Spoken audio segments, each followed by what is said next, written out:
जरांगे पाटील यांच्या आंदोलनामागे शरद पवारांचा हात आहे असं प्रसाद लाड यांनी म्हटलंय।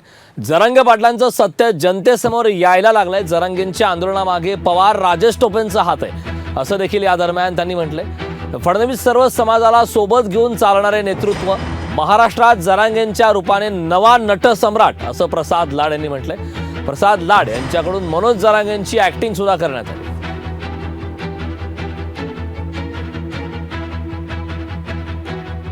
स्वतःचा आता कुठेतरी बचाव करायचा, माझा खून होणार, मला कोणतरी मारणार, मला विष देणार, या प्रकारच्या वावड्या उठवायच्या, जनतेची सहानुभूती निर्माण करायची।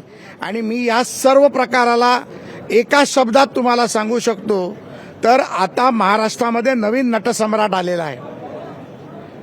जरांगे पाटील म्हणजे नटसम्राट या एका वाक्यात मी तुम्हाला त्याची व्याख्या सांगू शकतो। मगाशीच सांगितलं की आता काही नाटकांचं स्क्रिप्ट वगैरे लिहायला सुरुवात झालेली आहे माझी।